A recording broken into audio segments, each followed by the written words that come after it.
Also, for my point, thank you for inviting me to explain a little bit about the Port of Rotterdam and why it is important for us to be a price benchmark location. I always say we're in rooms like this, we're kind of the strange duck in the pond, because we don't trade anything ourselves, we don't manufacture anything, we don't ship anything, we don't basically do anything with the commodities that are going through our port.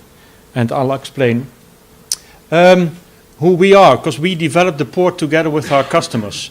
We, the Port Authority, we are a non-listed public limited company, and our shares are owned by the City of Rotterdam for 70% and the Ministry of Finance, the central government, for 30%. Our main responsibilities are to develop the port area, to make it better, to make it more attractive for companies, for cargo flows, for people manufacturing. And next to that, we're also taking care of the efficient and safe handling of all the shipping traffic in the port area. Our revenues last year were 640 million euros, and of that we invested almost 260 million back into the port, into infrastructure to make things happening, to make them faster and easier. And all in all, we are 1,100 people doing that in Rotterdam. Oh, that was one too many. Yep.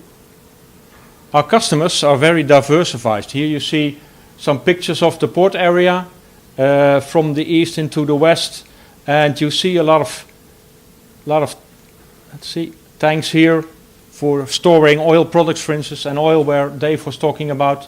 There's lots of manufacturing, 5 refineries in the port area, lots of metal, for instance, being stored in the port area. So they have a very diversified customer base, and all in all, they handle, let's see, 440.5 million metric tons last year. And here you see the split between all the commodities. We're talking, for instance, about grain coming in and being exported in our port area. We're talking a very important iron ore and scrap for the whole steel manufacturing in Rotterdam. Coal, especially a very big one is, of course, crude oil coming into Rotterdam, into the refineries. We've been talking about, Dave has been talking about mineral oil products. Both, you see that very balanced between incoming and outgoing products. LNG only a very tiny bit, but that will probably grow in future. So all in all, it's a huge amount. We're the biggest port in Europe. And if you look at it from an international perspective, I think that around 75% of our total throughput in this port is coming or going outside of Europe. So it's a global, we have a global position, imports from China, crude oil coming from the Middle East, coming from Russia, coming from South America, coming from Africa.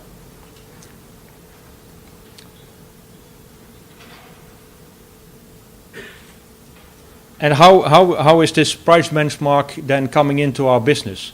Well, it's one of the 4 pillars under what we call Rotterdam Fuels Hub and our chemical cluster.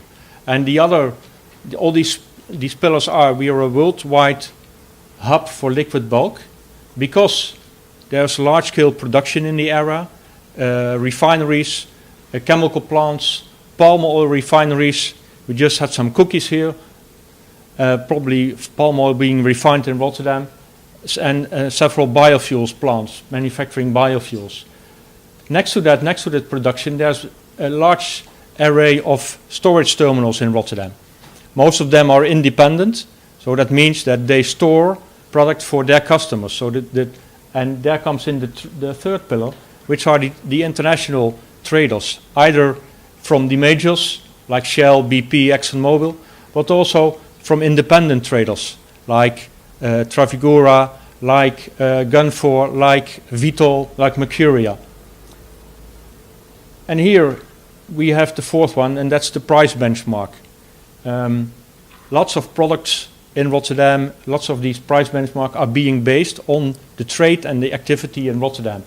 And there you have the names like the PRAs like Platts, like Argus, ICIS, you mentioned, you have the London Metal Exchange. So all these 4 pillars make the Port of Rotterdam tick. And what we tried to build upon that is to create optionality for people using that port to make use of the best options they can take. Either when they have a product in Rotterdam, either they sell it in the German barge market or they can sell it into the Singapore market. For that we need the right infrastructure. And last, some other facts to remember. We call it the Rotterdam refinery system. It's 5 terminals, 5 refineries in Rotterdam itself, and 5 in the hinterland. For instance, 2 Belgian refineries in Antwerp are running on crude oil being brought in through Rotterdam. Total capacity, that's about 2.5 million barrels per day. And all these 10 refineries, they produce around 100 million tons of fuels and feedstock for chemical industry. And maybe the mazout you use to heat your house here in Belgium is coming through because of the trade in Rotterdam, either being produced here or coming in from Russia, being brought in by tankers. Yep, thank you. Total barge traffic, it's around 50 million tons of products coming in and going out of Rotterdam into the Dutch market itself, into Belgium, into Germany, of course, for a big barge. Also pipeline transport, we talk about 15 million tons of products. And all in all, our addition, our work for that is that we have invested over the last 10 years around 200 million euros together with our customers, with these terminals, with these refineries, in nautical infrastructure to increase the optionality to have a better proposition for people using the port. So, all in all, I would like to end that being a price benchmark location definitely added to our success. Thank you.